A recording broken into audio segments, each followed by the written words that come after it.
This image provided by Chris Allen shows the view in Havana, Cuba, from his hotel room, room 1414 at Hotel Capri in April 2014.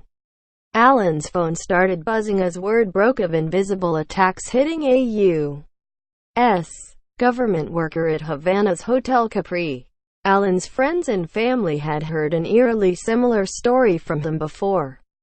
The tourist from South Carolina had cut short his trip to Cuba 2 years earlier after numbness spread through all 4 of his limbs, just minutes after he climbed into bed at the same hotel.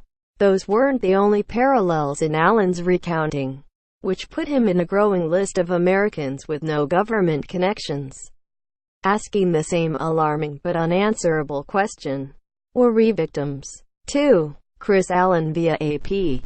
Washington. 2 more U.S. government workers have been confirmed to be victims of invisible attacks in Cuba, the United States said Friday, raising the total to 24. The tally has inched upward since the U.S. first disclosed in August that embassy workers and their families in Havana had been harmed by unexplained, mysterious incidents affecting their health. The Trump administration later said it had determined the incidents were specific attacks that are ongoing, but investigators have not yet identified a weapon or a culprit. The disclosure that 24 people have been harmed suggests that nearly half the American government workers serving in Cuba have been attacked. The U.S.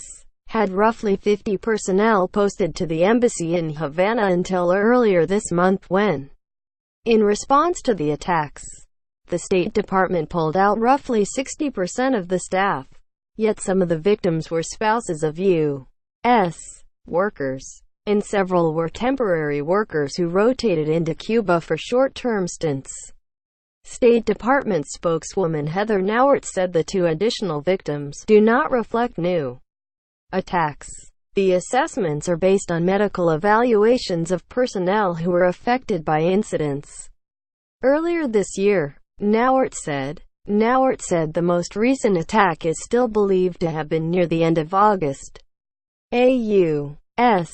official told the Associated Press previously that attack occurred August 21. The official wasn't authorized to disclose the exact date and requested anonymity.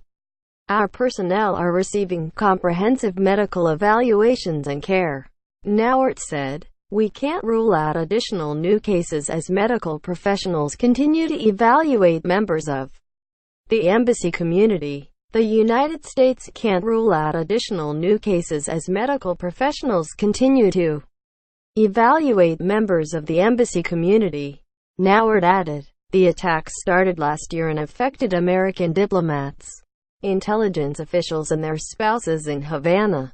They began in staffers' homes in Havana, but the AP disclosed in September that they later occurred in hotels as well. The attacks in hotels began after the U.S. complained to President Raúl Castro's government, and Cuban security officials dramatically increased patrols around the U.S. workers' homes. Officials said Cuba has vehemently denied any knowledge or involvement in the attacks, emphasizing its eagerness to cooperate with the investigation being led by the FBI. The United States hasn't blamed Cuba or any other actor of perpetrating the attacks, but has faulted Castro's government for failing to stop them, arguing it's Cuba's responsibility under international law to protect foreign diplomats on its soil. I do believe Cuba is responsible. I do believe that, President Donald Trump said last week. And it's a very unusual attack, as you know, but I do believe Cuba is responsible. A few Canadians were also affected by the attacks, which caused a variety of physical symptoms. The U.S. has said that vestibular, cognitive, vision and other problems have been reported by the victims, with some experiencing memory and balance issues, headaches and ringing in the ears. The union that represents American diplomats has said some have been diagnosed with permanent hearing loss and mild traumatic brain injury, known as concussions. Some of the cases involved mysterious blaring sounds that led to investigators to consider whether a sonic weapon was involved. The AP last week released a recording of what some American workers heard. Reached Josh Lederman on Twitter at http Twitter.com Josh Lederman followed the app's coverage of the Cuba attacks at http appnews.com tag Cuba Health Mystery.